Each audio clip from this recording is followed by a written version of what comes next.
Welcome to Legal Meets, a look at legal beyond the law. A podcast by LegalMeets.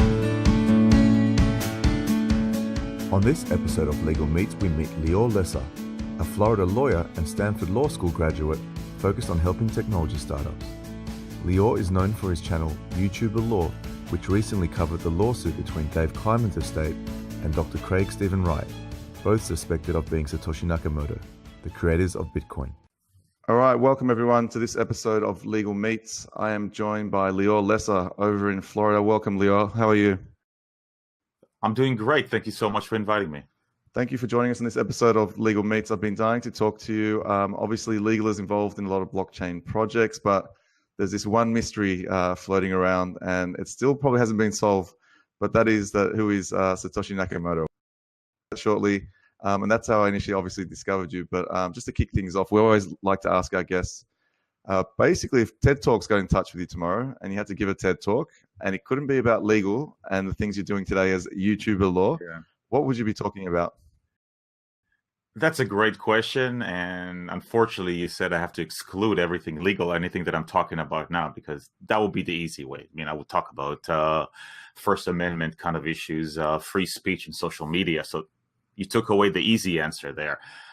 If I had to think about it, and this is kind of a working thesis, so what I'm about to say is not necessarily something that I've proven or anything, but at this stage of my life, it seems to me that the computer we have up there in our brain process a lot more information than you and I are capable of actually understanding. It's as if we have as if our monitor it doesn't have the high quality to produce all the colors that the computer itself produces.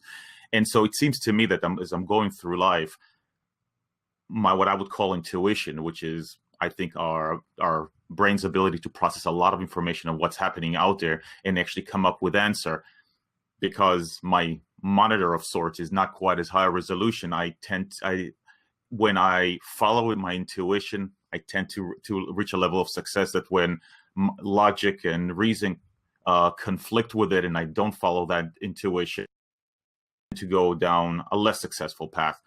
That's probably the kind of thesis that I would develop, this idea ultimately that our brain processes a lot more than we can actually comprehend. So I guess intuition generally is these micro decisions that you're probably making in your subconscious. So almost bringing a heightened sense to your intuition. You think that could actually, if we understood it a lot better, that would be quite powerful. That's exactly it. I mean, I think that we intuitively process the information and we see where we have to do, the things we have to do, the areas we have to go, things we have to avoid. Sometimes we know that there are certain things we need to do, even though they may not work out quite as well. Maybe things that we need in order to build experience, whatever it is. And yet, as we go through life, we meet people, we absorb their negativity as to things we want to do, or we try to reason through the stuff that we intuitively know already. We decide to take other paths. So I think that we limit our abilities to actually reach success because we avoid things that we think, well, we don't really understand why is it that we intuitively think a certain way, and we try to reason our way out of it. So just my own experiences and how I've progressed in the last few years, it seemed to be that, I have to trust that intuition, that somehow my brain has processed things that otherwise I can't see, points of kind of nodal points in my life that lead me to intuitively want to make a certain decision that maybe reason doesn't get me there. Especially as a lawyer, I guess you have, a strong sense of kind of, you're always switched on, right? The analytical part of your mind's always working. But I think the good news is for you, there might be hope. I'm not sure if you follow Joe Rogan's podcast, and we're not going to make you, drink whiskey. I wish I had whiskey to give you, but or a joint. But a joint, yeah. But one thing that Elon Musk pointed out is that we have a huge input-output problem. So, even once upon a time before mobile phones, we're a lot more efficient because we're on keyboards typing. But now you got a thumb or two thumbs on the screen, right? And it's actually a lot harder to communicate faster. So you got things like Instagram and things that really pack in more output in terms of visually or communicating at a lot higher throughput. So his project, I think he's meant to make an announcement pretty soon, is this brain interface where you can actually his thesis again is that you can turn any person into a super super mind. So by creating a new interface so that we can basically all this information is already there, right? Like Google is this cybernetic brain really getting smarter and smarter all the time from us, the computer getting input from humans, but then having all of that kind of information in a more ready, I guess, accessible kind of interface that can really communicate better in and out. So it shouldn't be too far away, but let's see what he announces. He's meant to make an announcement soon. But the legal side. So how did you actually become a lawyer? What brought you to the legal industry? I had no desire to be an attorney whatsoever. I remember growing up thinking that, to me, it seemed like there were attorneys everywhere. Maybe it's because we're in a country where there's just tons of attorneys, but it seems like I've always known there were attorneys around. And growing up, I always thought that most of these attorneys are unhappy. They're jealous of their clients. They want to do what their clients are doing. I just never got a sense that it's something I would want to do.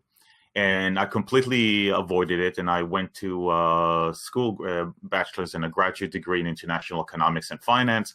And as part of my graduate study, I got into an honors thesis program that took me a year of research to go through. And I was just doing some research, and I was writing about economic development in Eastern Europe. And as part of the process, as I was trying to figure out some of the things that impact the various economies and trying to predict where they're going to go and how they're going to develop over time, I had to start reading a lot about the local laws and try to make some decisions about, well, this law seems to be negatively impacting the economy, well, this one positively. And coming out of that, I thought, you know what? If I'm really interested in economic analysis and finance, I should go to law school just to be able to figure this stuff out better. And so I made a decision to go to law school for no other reason than I wanted it to help me just go further in economics and in finance. Complementary, something complementary to your yes. I guess your suite of your skill set. Yeah. And never ever intending to practice for 1 second. I got accepted to Stanford in California, and it was exciting. The first year, I remember Tiger Woods got into the undergraduate program, and that was the biggest thing in school. And the first year, Yahoo just went public. At that time, people were putting some of their tuition money into Yahoo and all, and law firms were coming to the school to interview, and I didn't go on any interviews. Just weren't. I knew that I was never going to be an attorney whatsoever. It wasn't interesting. And I got really interested at that point, said, well, I don't want to go back to academia. What I want to do is get into video games and into either traditional games and video games and get into the business development side of it, because I saw more and more people out of law school getting into that side of technology because Silicon Valley was just exploding and attorneys were pulled into various tech startups. And I wasn't interested in general tech. I was interested mostly in video games and some of the technologies associated with some traditional games as well. And so I was interviewing with that. And here I'm graduating, and I've set up a lot of different interviews, from anything from Warner Brothers, some of their merchandising, to different video game companies. And I had some time off. I fly back to Florida to visit my mother and my brother, and I meet a girl.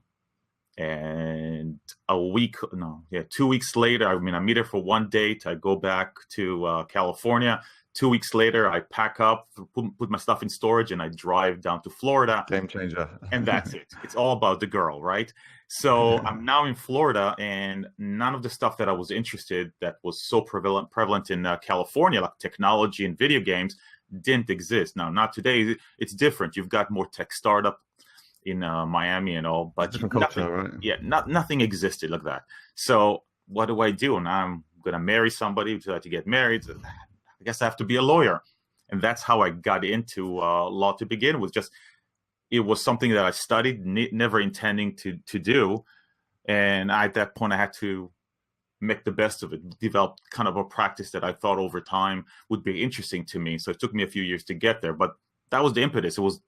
But it wasn't intentional. Well, that's brilliant. Like looking at the areas of work that you cover. So on your YouTube channel, as it says on your shirt, the YouTuber Law, you cover all these different facets, from esports to political to influences and all the different legal, I guess, implications of these cases. And as thought leadership, but also helping others kind of not make the same mistakes. And now it kind of makes sense. I mean, you followed your passion, right? So it seems that you really were drawn to legal because you had a thirst for knowledge, and it filled that gap to help you go further. But then you kind of were actually drawn to the outside life that you saw in Silicon Valley, and it's very hard. Right. I spent a lot of time at events and conferences at Stanford, and always when I'm in Palo Alto, I always go and stop there. Actually, Dr. Roland Vogel from the law school there, he's one of our advisors, but it's such a magical place. As soon as you walk on those grounds, you actually feel a lot more. You just feel smarter. It's just so pristine. It's just so pristine and inspiring. But on your website, it says, every day I come to work excited about speaking with the next startup CEO, the next YouTube star, the next mind-blowing developer, and the next courageous engineer. Right. So I guess not many lawyers can put that on their website. And as you explained, that's how you got there. But what's it like? So how do you actually end up specializing in that type of niche? So obviously, did you have a passion yourself for esports, or was it just the surrounding environment? Again, I mean, my expected business career was going to be in video games to begin with, because that was my interest. I was just going to apply the skills I've learned in graduate studies and in law to what I wanted to do. But once I come to Florida and there's nothing, I have to do what's around. So you start with basic corporate law, and that's just boring as hell, at least to me. I was dealing in banking and mergers and acquisitions, and I couldn't stand it. And later on, moving to real estate, which was prevalent in Florida, I've never found a building that I thought was exciting.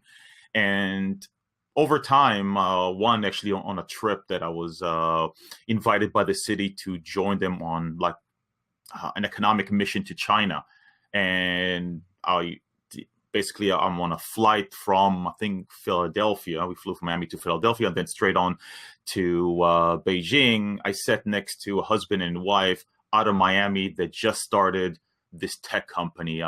They invented a new way of processing payments online that they thought would revolutionize the world. And through them, I got myself back into technology. And then I met again with a friend who introduced me to some gaming associated with mobile phones. Long before there was an iPhone, we're talking here about, just basic texting and stuff like that, and basic games that people downloaded and bought through texting and monthly subscriptions. So over time, I found ways to, there are those pockets, like nodes that I can find locally. But then I said, you know what?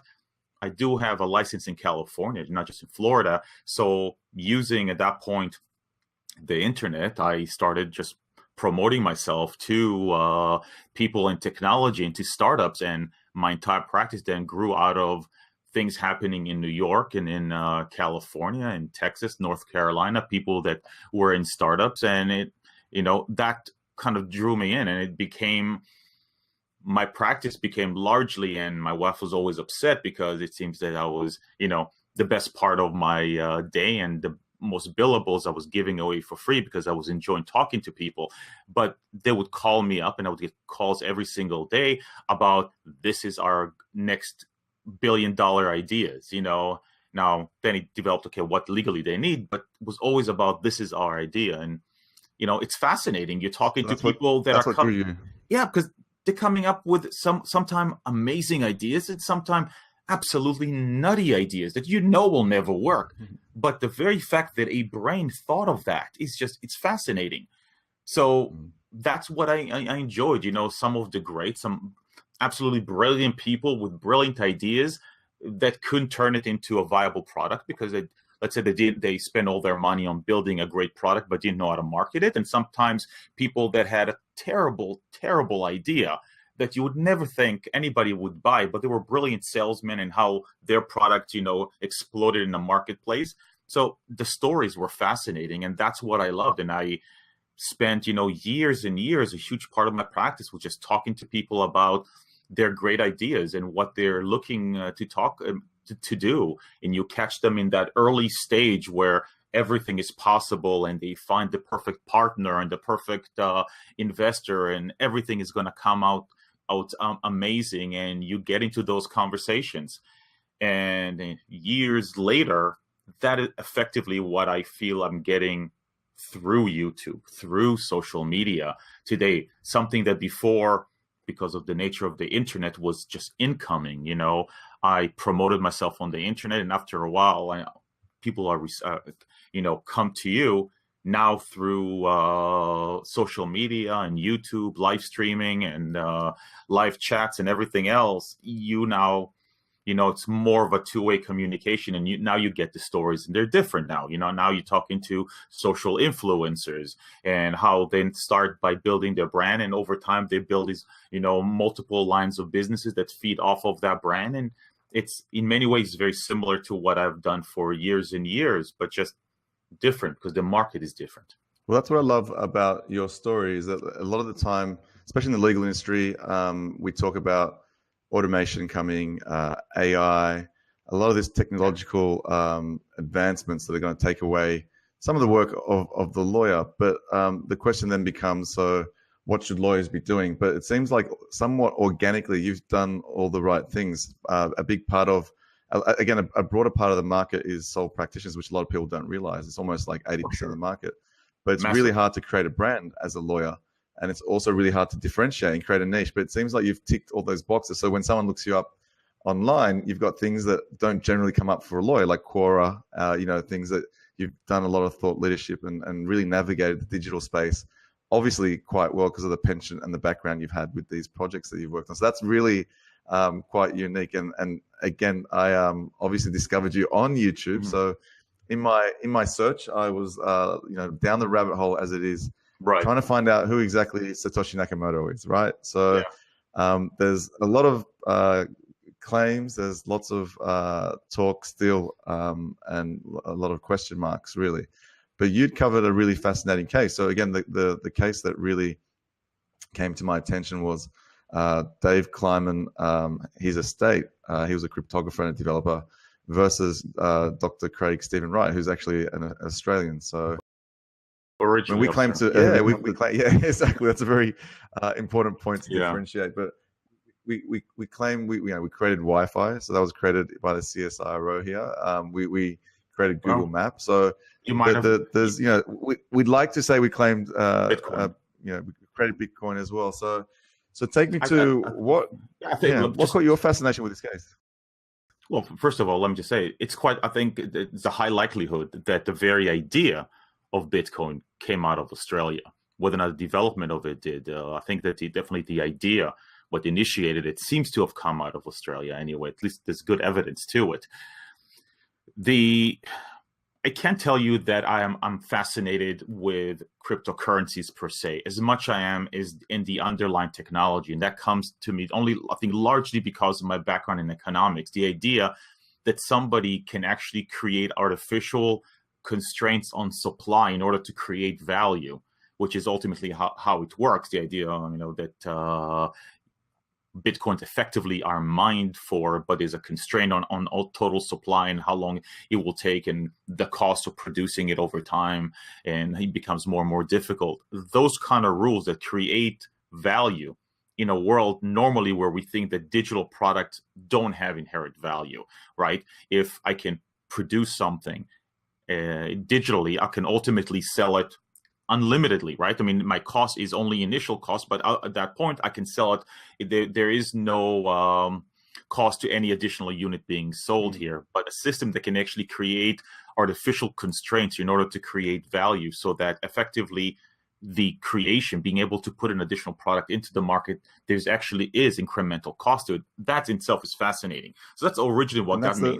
And that's I guess the real innovation that came out in 2008 with the white paper, and then the subsequent launch on January 3rd of Bitcoin, was it solved one key problem, essentially only one key problem, and that was the double spending problem. So for the first time in history, we really had digital scarcity. So what you're saying, again, for the industry you've been dealing with, was that for the first time, they had a way to create one of something digitally, and across a shared ledger of a network of computers maintaining that same authenticity. So we really codified trust for the first time, and that's why it's so powerful. And as you said, we miss a lot of that because we get caught up in the value of cryptocurrencies and whatever else. But that's what's really, really exciting going forward, is that for the first time, we live in a digital age now, right? Going into a computational age. That for the first time, we have a way that when you send me something, you don't have to send me a copy of a document or, you know, just a version of it. We actually have one real base for that, and that's really got some far-reaching ramifications. So, yeah, but that's Exactly. it's great. I mean, the economist and you can't let that go, right? Exactly. And as I got into more and more into YouTubers and social influencers, some of the people that engaged me were people that were in the crypto world. Now, again, they weren't really talking about, they didn't care so much about the brilliance of the underlying model. They were more about promoting different products and can they make money off of it. But, you know, that got me into that world again. You know, I was representing influencers who were in that sphere and trying to navigate them in a way that doesn't get them into trouble, give what you can say, how you can promote it, how you can make money off of it. At the same time, getting deeper and deeper, because just my natural curiosity into, okay, how does this actually work? Why does this make any sense whatsoever?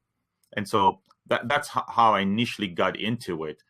But then there is the mystery that, you know, that's been there since the very beginning. What everybody questioned, I mean, who started it? Who is this person? Well, you know, what brought it upon? And so there's going to be a killer movie one day, right? There's going to be a really fascinating. The story's just too good. It's too good. There will be movies. I suspect we'll never really know, because if you follow this particular line of the story, thinking that these two individuals, Wright and Kleiman, were together, Satoshi, then it's quite possible that you will never reach a satisfactory answer, because at least one of them has died, and there's going to be forever argument about who produced what and who had rights to what. It was something, at the very least, it seems that these two individuals worked in somewhat secrecy, probably largely due to some of the interest that Dev Kleiman had to keep everything encrypted, and he lived in a world of encryption and the desire to keep things secret and not share information. So I'm not sure that we'll ever really come to a satisfactory answer of what actually happened there and whether or not these were really the people, unless, you know, there's some overwhelming evidence from a third party that we have not seen yet and that will change it all. But I don't think there'll be a satisfactory answer to any of us. This case will be resolved one day, you know, and there'll be an answer from the courts. Do you want to take us through the high level? Again, for me, it was really fascinating. I think you just, as a lawyer, and I think part of just your skill in general, which I love, that comes across in your videos, is you really distill concepts, break them down really well. But do you want to just give us a really high level overview and just set up the case? Because again, I think it's still playing out in the courts, I'm assuming. Yes. It sounds like it's ongoing. Yeah, okay, great. Sure. So just give us give us a high level kind of the case. At the end of the day, we starting this probably around 2015, so much later on. At that point, not knowing who Satoshi Nakamura is really, at that point, a conflict arises. Basically, 2016, Craig Wright comes out and introduces himself as either individually or as part of a team that was Satoshi Nakamura. That then unearths an underlying case that's been taking place for a few years now that seems to indicate, at least according to both what Craig Wright is saying and an individual representing the estate of an individual down here in Florida by the name of Dave Kleiman, that they were together working toward the creation of what ended up being Bitcoin, saying that the party suing here, which is the estate of this one individual, saying that the brother, because this is the person representing the estate is the brother of the deceased, saying that my brother worked together with Mr. Wright on the creation of Bitcoin. My brother died prematurely in 2013. We as a family never knew what he was involved in. He never really shared. We had some bits of information, but he was just naturally a more secretive individual. So we never really knew exactly what he was doing. And it came to light years later that as part of a team that created Bitcoins, he had rights to somewhere between $3 to $11 billion worth of Bitcoin, somewhere around 300,000 to 1.1 million Bitcoin. Depending on what day of the week it is. Exactly. At some point, they're claiming $27 billion worth. But at the end of the day, that's that's the impetus of this issue here, that the claim, which seems to be supported by both sides. Now, you never know, because on one hand, you've got a party, the plaintiff, that are working off of bits of evidence that they've been able to accumulate over time. They don't have any direct knowledge, because it's clear that their brother, Dave Kleiman, was naturally a secretive individual. He didn't share this kind of information. He understood the importance of what he was working on, but never really shared the information. And on the other hand, you have Mr. Wright, who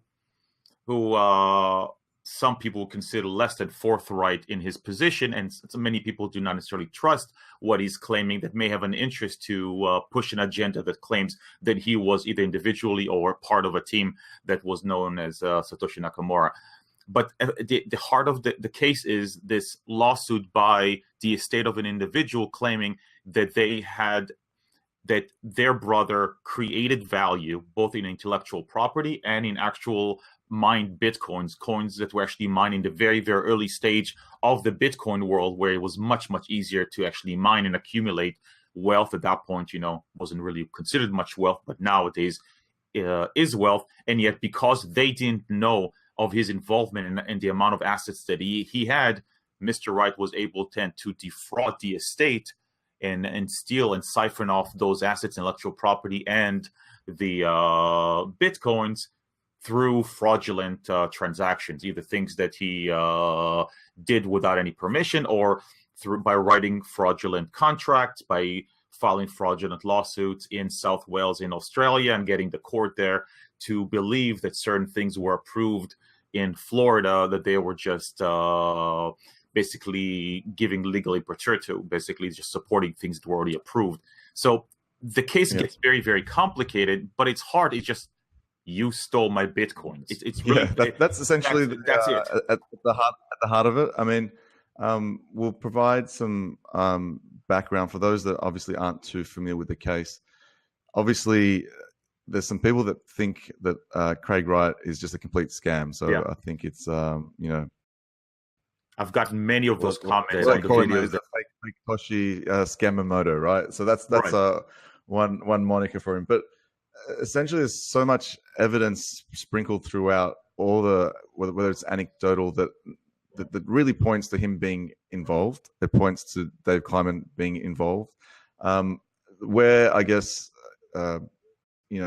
Craig tripped up was that he had a chance to prove himself, I guess, to the world, and he stepped back from that. So that created, I think, this really large stigma, because it for those that in the outside world that just hear fragments, they don't realize the background that he has. I think it's something crazy. It's over 10, but he's got like close to 16 master's degrees or something. So very well-rounded intellectual individual that has worked for lots of different organizations, from even from the Australian Tax Office, I believe, and did a lot of systems and different architecture. So there's all of that, and I think it was 2015, maybe Gizmodo, one of the magazines, and these things started permeating, came out with this small email trail that again has been pulled apart. You see these forums on Reddit and how deep they go into trying to dismantle whether a particular email address, who owned that web address at the time, and whatever else. So there's all of that kind of bubbling away. But essentially, he had an opportunity to kind of prove himself with the private keys, and he basically posted something that anyone could have had access to. So he kind of stepped away from that. And some of the stories I've heard here locally from people that know Craig say that he basically had a family threatened, and he was a marked man after that, right? After he kind of claimed and said he was Satoshi, so then he had to step away from that. But again, in the background, he had a lot of these issues with the Australian Tax Office, which some of that you quote as being part of the evidence in the case, in the minutes of those meetings. And then so going forward again, he's also run and pursued a bunch of patents, which everyone thought was really strange for someone that claims to be Satoshi, and that's for a newer project. So running off in another direction with a competing I guess Bitcoin Cash, a competing product. So what's I think fascinating to people that are just catching this in the public is that there's someone that seems to be complete sham to some people, Mm-hmm. but there's almost too much evidence elsewhere to kind of dismiss it all. So that's what's really Right. fascinating. I mean, only I think it was at the start of this month. So there's a fellow called Phil Scronti Wilson that claimed he's written a whole manifesto and put out a lot of information about details of how the ideas were formed, Right. claiming he's one of three people. In his references, he has number 2 and 3 just as numbers, but obviously that's Dave Kleiman and Craig Wright. So he's come out saying that he was actually the one that, so Craig and David were trying to solve a problem for online gaming business, and basically they wanted to create this digital currency so that people couldn't that they were pulling money out of their credit cards, so coming in and playing in these online environments, but then also being able to kind of cancel payments, and they want to kind of get rid of that. So that's the story that he's come up with, saying that they want to try and solve that problem. So there's more of an online gaming thing that really, and we'll show up on the screen later. There's an email from Craig apparently going to Dave saying, "Hey, I need your help on this Bitcoin thing." Right, so that's part of the evidence you showed as well. So kind of again, there's all these kind of different stories, and then some of the people that I guess Craig went out to in the background and proved that he had the keys to privately were some really well-known names in the industry, like the key people really. So Gavin Anderson, John Matonis. So these people, and Roger Ver, so they're kind of been in the industry for a while. Some of these guys were the lead developers on Bitcoin, and he's done that privately. So these people would have had to risk their reputation and actually come out to the media, and they've all come out and said, "Look, we went through a really distinct process of actually proving that Craig could sign these, transactions." But whether he's come out into the public and what the reasons are that he hasn't proven himself, but gone into this new persona with N-Chain and these Bitcoin Cash products is really fascinating. So just in terms of some of the evidence, in terms of this case, when you look at this evidence trail, and it's stuff that the families put forward, some of it's been, I guess, counter evidence put forward by Craig Wright.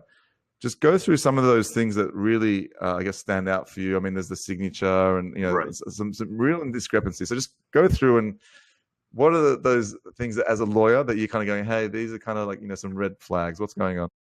Right. So, like I said in the beginning, you may never get the answer to who Satoshi Nakamura, whether or not it's individuals or a group. You may never get that, and you almost have to remove that from this case, because the case is at the heart of it. It's a claim for theft, right? Somebody stole my Bitcoin and some intellectual property. So that's all you can look at. Now, the family gathered what they think is evidence, right?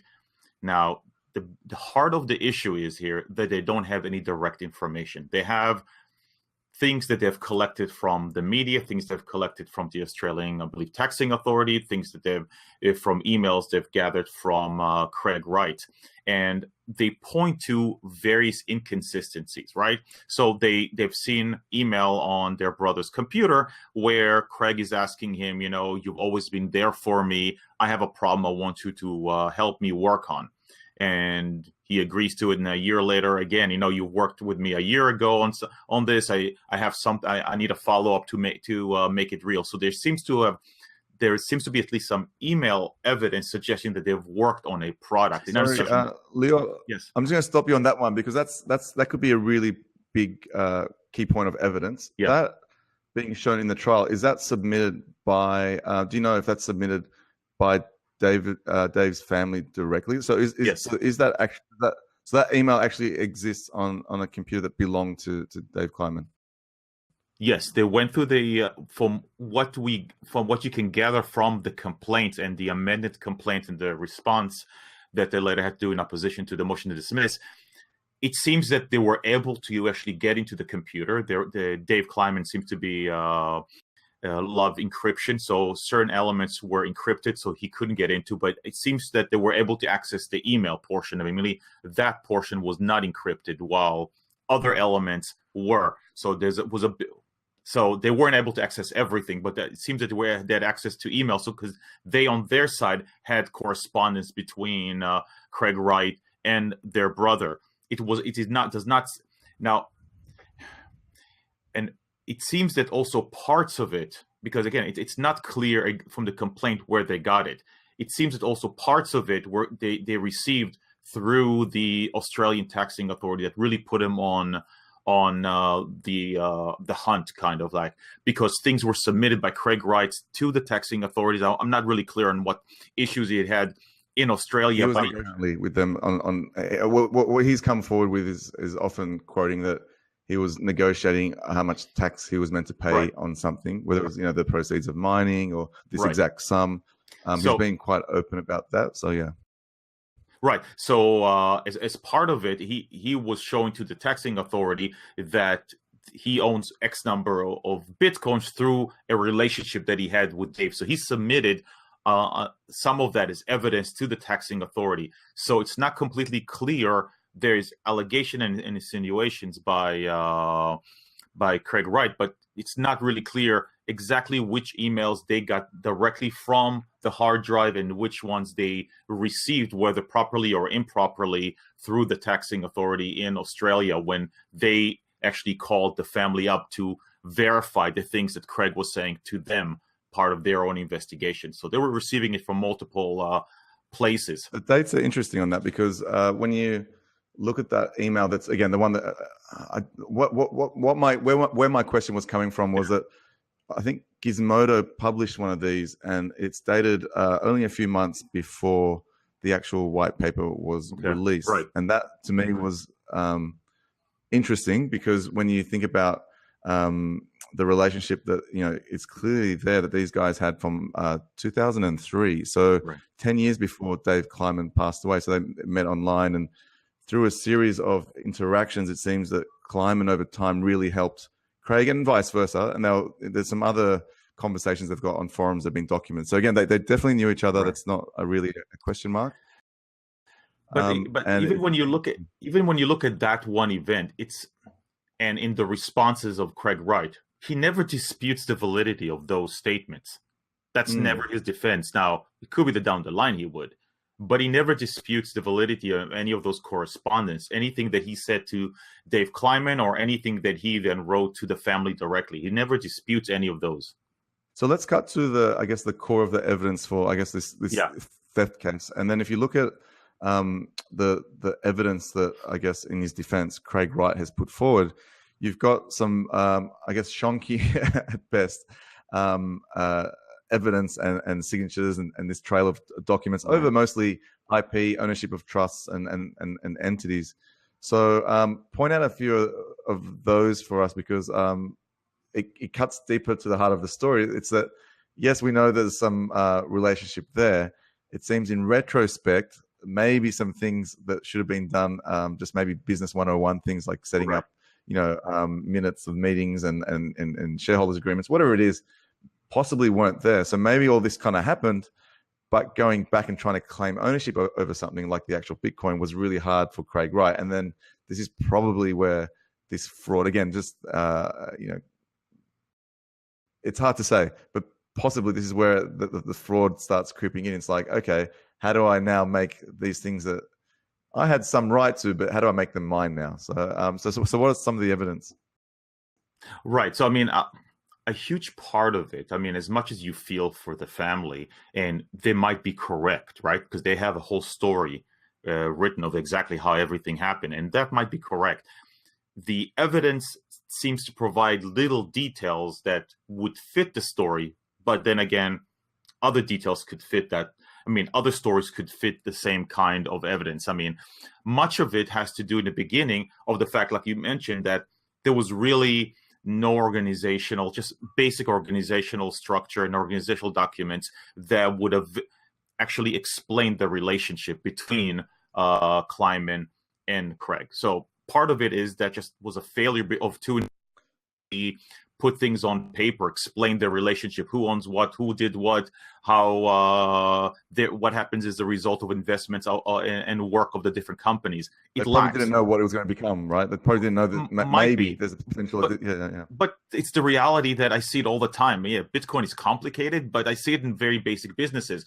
People usually come to me, because they failed to do the basic stuff. They went online, they formed a company, but they haven't really gave each other shares. They've never had any sort of shareholder agreement. They never had anything like Just that. basic stuff, where the IP lies and all that. Because kind of in the stuff. beginning, everybody trusts one another. We're going to change the world. It's We're only going when things go wrong, right? Yeah, Exactly. They only come to you when everything falls apart, and you're like, okay, how do I make sense of it? So that's a situation. Unfortunately, one person is dead, so you try to piece it all together. So a huge part of it is just that, since there's no details, what exactly happened there. And then it seems that suspicious stuff happening. So on the one hand, you got Craig Wright, who has his own investigation, own issues with the Australian authority.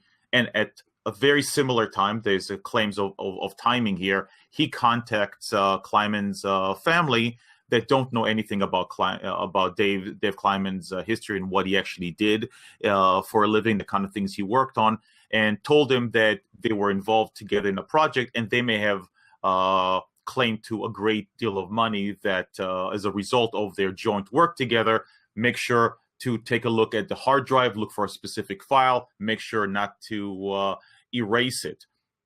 At the same time, very shortly thereafter, the Australian authority is calling them to ask them question. This raises issues with the family. Okay, what the Australian authority is asking seems to be rather coincidental, the fact that you just called us, and in the process they are providing us with information, specifically with 3 contracts that they're looking at, and they're questioning the validity of those contracts. And now it seems as if you contact us for a specific reason, and it wasn't because you were that nice and you were trying to help us preserve value, because your contacting us was somehow connected to what was happening in Australia.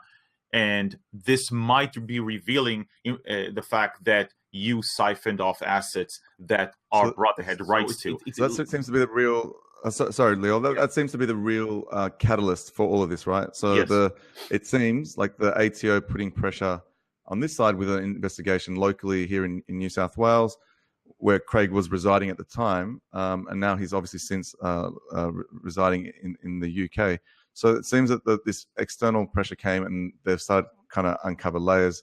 At some point, you imagine that Craig's trying to show evidence of where things are, what entities hold what, and that's led him to go, oh, hang on, this fella's passed away, and there's this computer sitting there with this, basically file, key, whatever it is, that can unlock a lot of information, potentially Bitcoin as and well. potential a fortune that they knew nothing about. And again, in the process, they're being shown agreements where they're noticing some irregularities, like, well, this is not the signature belonging to our brother.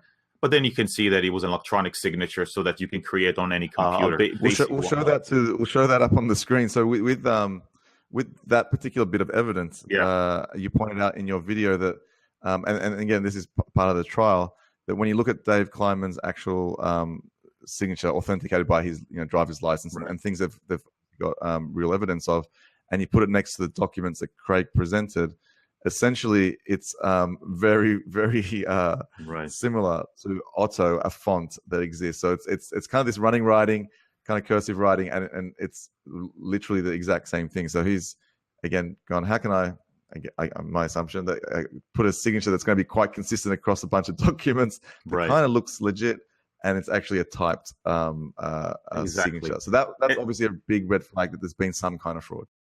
Right. At the heart of it is this other company that it seems that Dave Kleiman formed in Florida. That's a big part of the question here. He created a company called like a bit initial, right? So it's WK for, it seems to indicate, Wright and Kleiman, but for which when you form a company, I don't know how it is in Australia, when you form a company in the United States, you really don't have to tell the government anything about ownership. You literally just file it as an incorporator, and you don't have to provide too much information. So there is really no indication from the filings or really who owns it. At most, you can say that it seems the rest of the structure is not very, very clear, right? Where IP was, who the other shareholders were, and exactly. And the claims here, which are unverified here, that in fact both Kleiman and Craig worked through the Florida corporation in the actual mining of Bitcoin, so that it was the company that actually mined the Bitcoin and held on to ownership of some estimated 1.1 million Bitcoins, and these agreements dealt in the transfer of the assets from the company. The allegations are what Craig showed the Australian authorities is the fact that he got an order from an Australian court that showed that this company owed him a return on investment. He put money into the company. They were obligated to pay him back. When they couldn't, they had to transfer their assets, the collateral essentially, which is those Bitcoins and the intellectual property. So he said he received all of that, all the Bitcoins that they have mined through basically them having defaulted on a contract. That he never owned that company. He didn't really have ownership in it, but rather that the company defaulted on it. And so there's a lot of questions involved in those agreements. For instance, there are agreements and claims about what this company did, but the company was formed, let's say, 3 years after the dates that are being claimed in some of those agreements. Or I think there's two different... Department of Homeland Security, is it? There was a contract that they purported to actually carry out, but that again was no. There's no evidence in there's no evidence in the information they claim through Freedom of Information Act and a bunch of different stuff, right?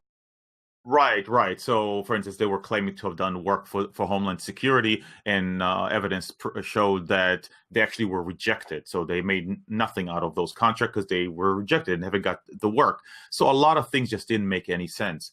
And again, Kleiman went... I guess the value of Bitcoin, was it the value of Bitcoin wasn't really that high at that stage to actually create this sense of, hey, let's use it as an asset for the business, right? There wasn't really... at that time wasn't that much value behind it to be that confident to really raise money, or put it forward as an asset. Right. The allegation made, Craig Wright said that he actually invested Bitcoins into this Florida company, and he was just getting his return back through the collateral. The claim would be, well, why would anybody have invested why would anybody in those early years have invested Bitcoins into a Florida company? Those Bitcoins had no real world market. You couldn't do anything with them at that early age. So a lot of things just don't really make sense. Plus, prior to Dave Kleiman's death, the Florida corporation is dissolved administratively. Basically, if you don't pay the fee, and you get notices, the state dissolves it, and at some point after he died, it gets. Somebody pays the fees and asks for it to be reformed by the state, and that is an individual that has had no real prior relationship with the company, and that individual, I believe it was a woman, who changes who the registered agent, who the Florida individual that is entitled to receive notices from the state.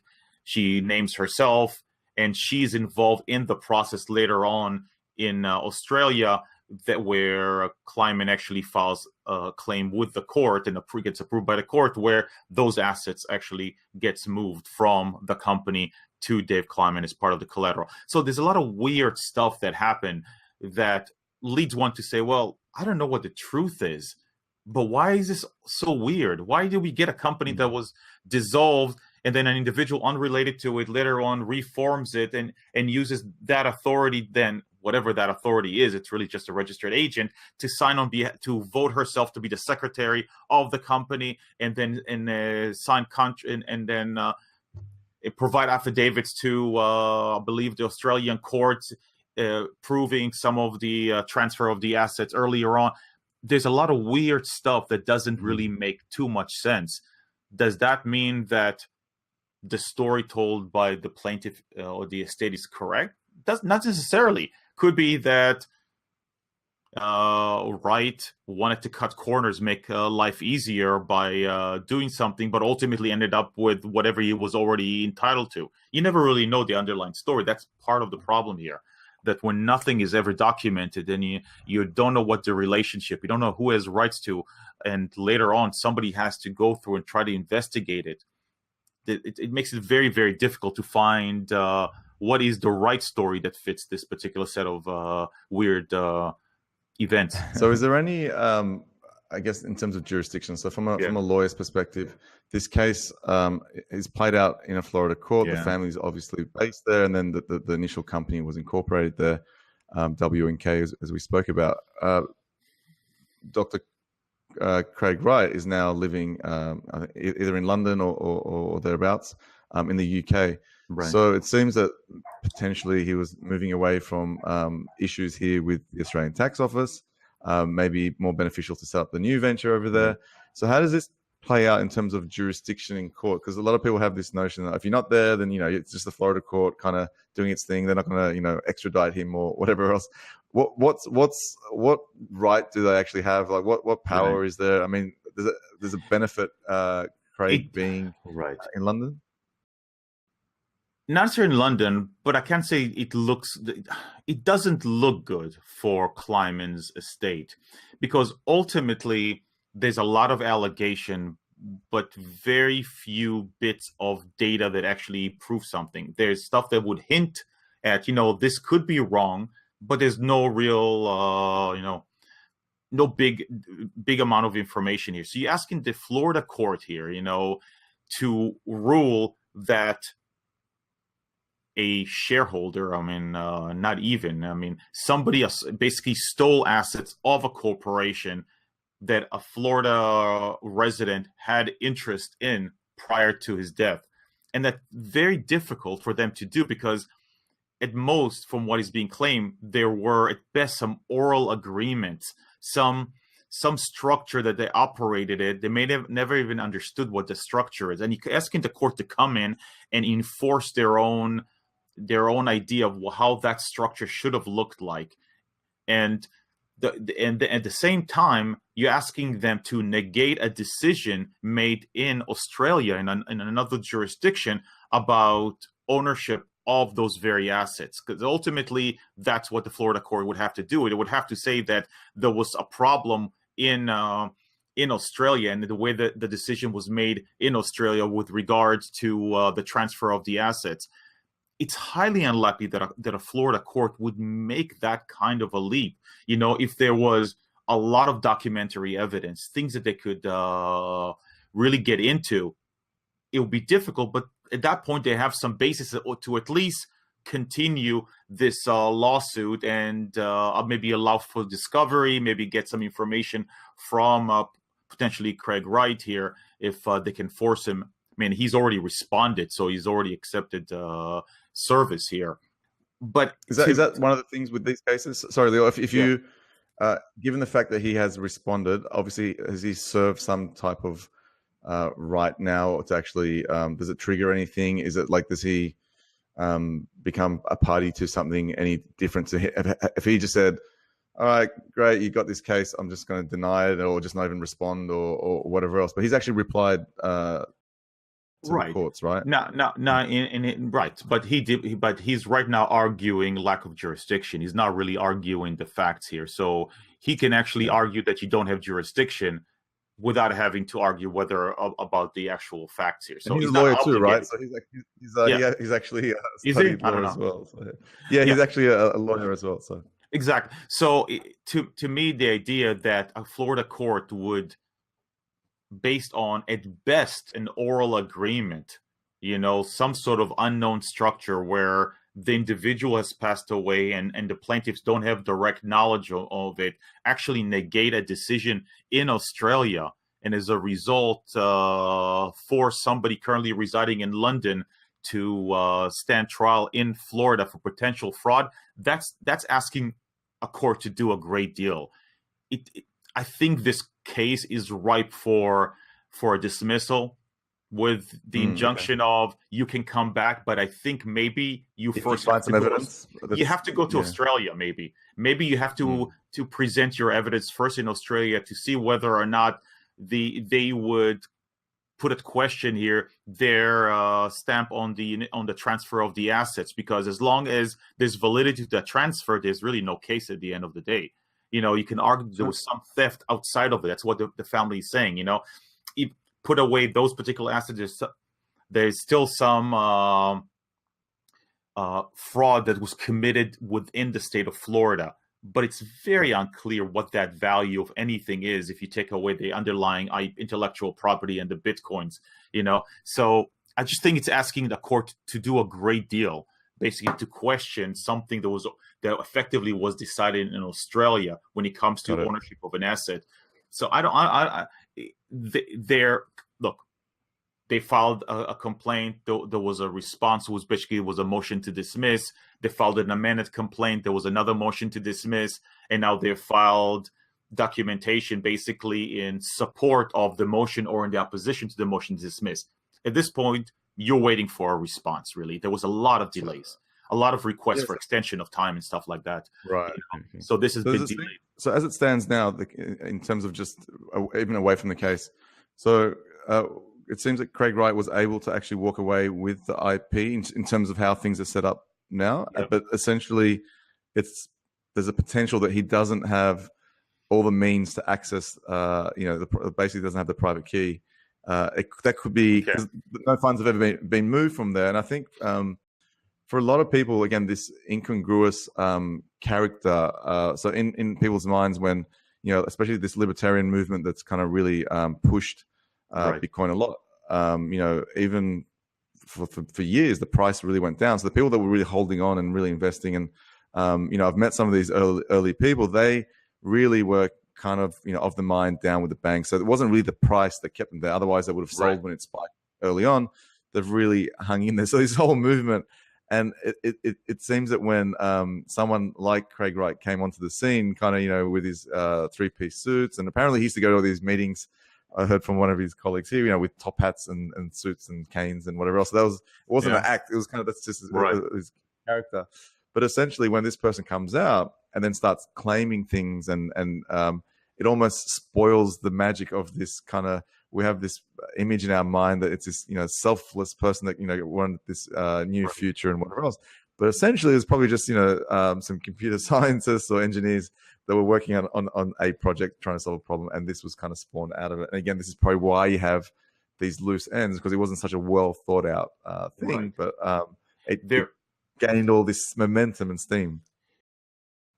Look, I mean, it would seem to me that there is some validity to the claim that Craig Wright and Dave Kleiman were actually part of the initial group of people associated with Bitcoins. Whether or not, what part they had in the creation of Bitcoins as we know it, in drafting the original white paper, I don't know.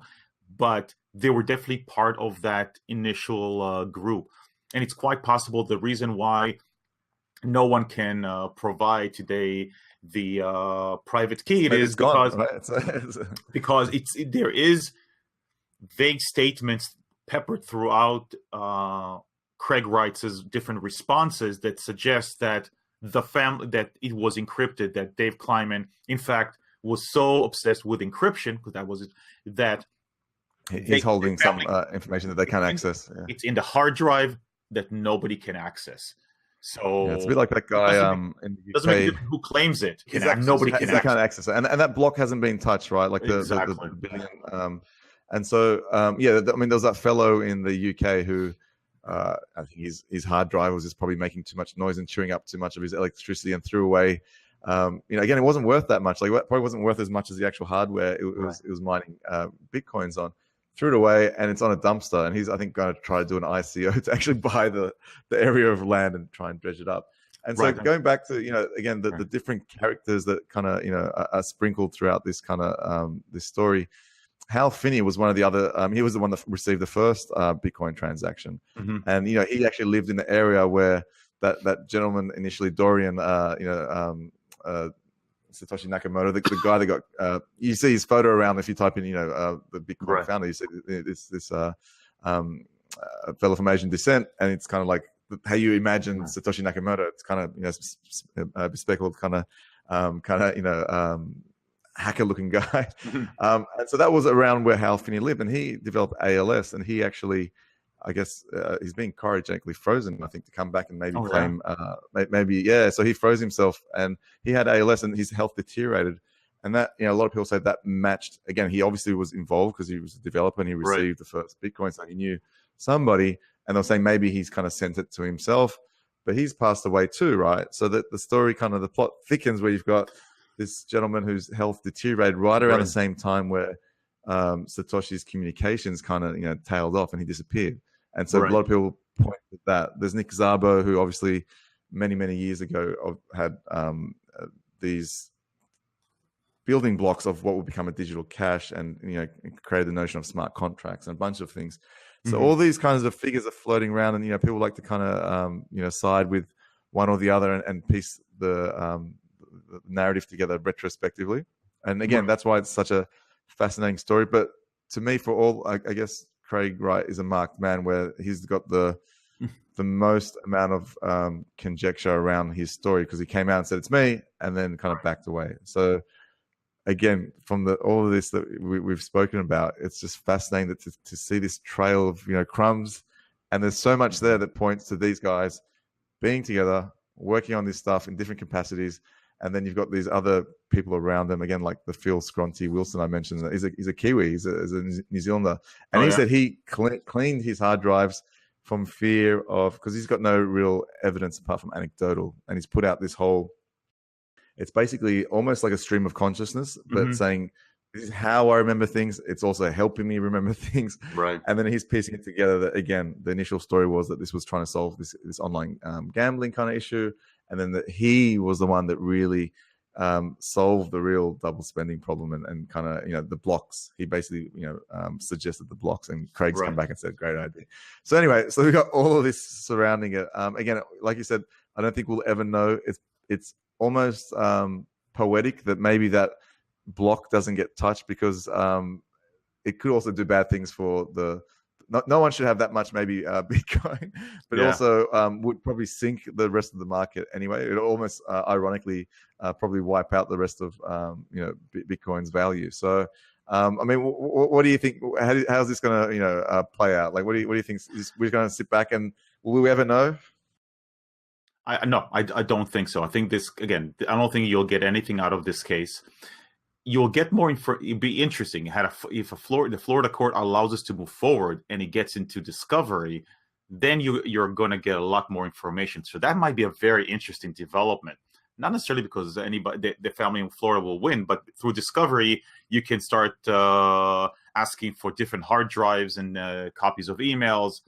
At that point, you have access to information, But I don't think so. I don't think this is going anywhere. I think that what lends to the entire mystery of this whole thing, which over time I think will just becomes a legend, is the fact that you've got enormous amount of Bitcoins that has been untouched, and that just leads to it. I suspect there is a real reason to it. It's hard for me to imagine that people can sit on so much money and not cash any of it out for day-to-day life. Only if all this other money as well, right? So the possibilities that mine so much other Bitcoin from other blocks that basically they don't need to touch that, or that they've at the risk of it. I mean, in terms of going to this new contender that says he was involved and he was like one of three people. Again, that matches a lot of the other stories as well, right? But the fact that he says that he's wiped everything and he can't show evidence now, whether that's just the evidence trail of communication or actually potentially some keys as well. I mean, who knows, right? So we'll just put it in the let's wait and see kind of basket. Exactly. But is there anything that people can learn? Again, I guess your initial video as well was about kind of distilling these learnings for entrepreneurs. Is there anything people can learn from these types of cases going forward? Yes, because this is not unique in any way. This happens all the time. It's one of the most common things. Usually you come to an attorney because you avoided the painful things in the beginning, which is beyond forming a company, actually drafting the corporate resolutions, actually having a basic meeting, and you take down minutes of what exactly happened and what decisions were reached, and actually then having written decisions in the form of different orders that through the board and through the officers, different decisions are made. Very, very basic stuff that you go through, shareholder agreement, different resolutions, agreement between different parties. A lot of times, there's a company, but then there's a relationship with outside. In this case, for instance, if Kleiman and Wright actually formed this company intentionally, there then would have been a contract between that company and Craig Wright. Things like that, very basic IP stuff. as well, right? Where does the IP sit? Who owns the IP? Is the IP Who protected? owned it, and why isn't there agreements that then actually assign those IPs that were created by the individuals back to the company itself? Why weren't they registered for protection reasons? All of that, which are, look, when people start to, again, I work mostly with entrepreneurs. Money's limited, and they don't want to spend it on an attorney, right? They know where they want to spend it on creating this great product. They never want to spend it on the attorney. And I understand. The problem is that there's such a high percentage chance that this one idea will not be the winner. You know, it might be a building block to your great ideas, but if you've built any business, you know that, you know, it takes some failures often to reach that one great. Not everybody comes out of Harvard right away and starts Facebook. A lot of times there's failure on the way to the great success. And with that in mind, you've got to build in there, you know, some formalities that will be able to, you can resolve this if and when this actually breaks apart, so that you can move on to the next project. You can move on without having to deal with this old project. That's usually what I'm dealing with. I'm dealing with people that want to move on with new partners, to new ideas, new things, yet they're saddled with arguments over a project and a company that died, you know, years ago. But it's funny that you actually mentioned that, because in a similar vein, you mentioned the Facebook thing. Right. There was also a huge fraud case that was put forward to Zuckerberg. There was a legitimate relationship there. It was a gentleman that Zuckerberg had developed some software for, but he also claimed that he owned 84%, I think it was, of Facebook, because there was this 1% per day that the project wasn't completed, basically giving him equity over time. And he went forward with this case and tried to bring it to court.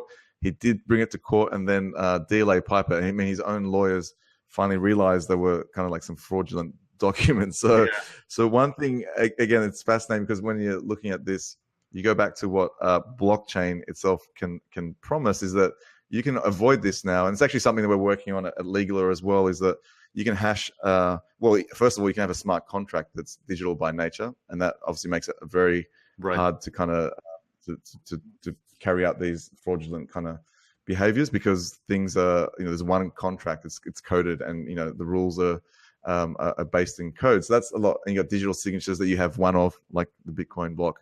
So that's one thing. But then you can also just hash a document to the blockchain. So there's a alphanumerical representation of that document in that exact form when it's signed on the blockchain. So you can't then go back and say, hey, here's my version, here's my auto font signature down the track. So that's also something of a great promise, hopefully for the legal industry. So maybe these cases in the future might look a bit different. I'm also guessing there's a lot of people that were mining Bitcoin that didn't have these kind of structures, and Bitcoin wasn't worth much. So probably all these other cases, like like Craig and David playing out. Of them. Yeah, there's probably more of them. So I'm going to let you get back to. I think you might. Is the weather still okay? It's late in the day. You might be going for a skate or a wakeboard in your beautiful Florida weather. It's pitch dark. I just have to, I get up early to do that. So tomorrow morning. Now. Beautiful. So just a few parting shots, and we let you get back to it. So just, I know, again, you've got a penchant for tech. So are you an Android, Windows, or iOS, or an Apple kind of guy? Apple Nothing all the way? Else. All right, beautiful. Apple, and literally in everything that I do. Yeah. I'm pretty much the same. I think, again, the Apple car is the only thing that's kind of left. Exactly. So apart from your phone, and again, you got lots of different gadgets and things, and we were talking about the microphones. I've got a nice shiny microphone for this interview today. So is there one other bit of technology that you can't kind of live without, or that you kind of really rely on? Professionally, I would say yes, and it's something that I've tried many, many times and never worked for me. I've tried from the first time they came up with the iPad. I've tried using it professionally, never could do anything out of it. And it's only in the past couple of years where they came up with the Pro with the Apple Pencil that has become probably outside of my laptop, the most used tool I have. The ability to upload, usually to the cloud, PDFs, and then being able to constantly highlight them to so you can annotate very easily. Exactly. That has become probably my single most valuable tool. When we travel, I take that everywhere. It's the easy. That's it, baby. Tool. Cool. It becomes It's funny how it's gone from one to the other. I couldn't figure out what to do with it. I always thought, originally that I'd be able to, ditch the laptop and actually use it, but it never. It was always something that I could use to consume, read or later on watch Netflix, but not create. And now, even though I don't really create documents from it, the annotation part has become such a valuable thing for me. Being able to pull up document, write on it, and do things like that. That's probably the most useful tool.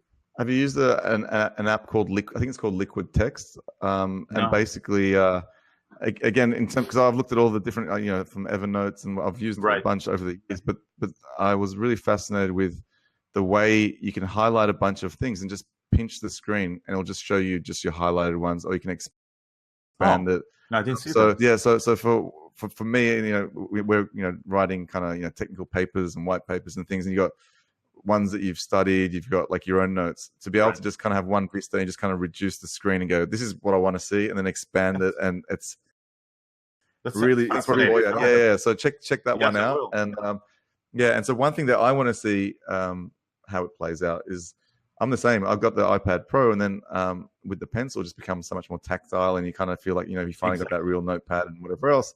But it's kind of like I'm caught between sometimes like, if we just went that little bit further, I could get rid of the MacBook. And then I'm on my MacBook going, the keyboard on the iPad Pro feels kind of, like too small. Yeah. So it's interesting to see if it's kind of that disruption thing. I mean, Apple's got two big markets, the iPad and the MacBook Pro. Right. If they were to kind of do a Surface, which is kind of like where they're losing I'm with you. a lot of users to, and I know that.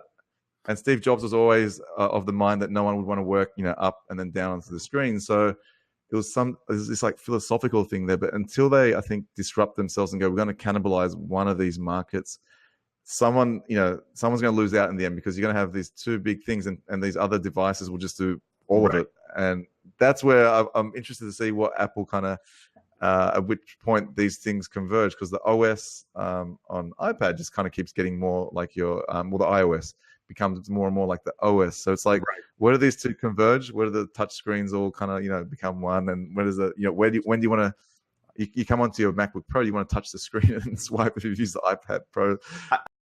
I always thought that there's a very simple solution, because I know that right now they're just being hard-headed about this whole structure of opposing the Surface Book kind of model. So I just thought that normally, if you have an iPad, you also have an iPhone. If they can just allow me to turn my iPhone into a trackpad, so that I can use the iPad, but use my phone as a way to track, because there is no easy way for me to draft a document, because if the only way for me to reach the phone is with my finger on the screen, doesn't work. But if I could use essentially a trackpad like that, that will allow them to go in that direction while claiming that they are not Surface.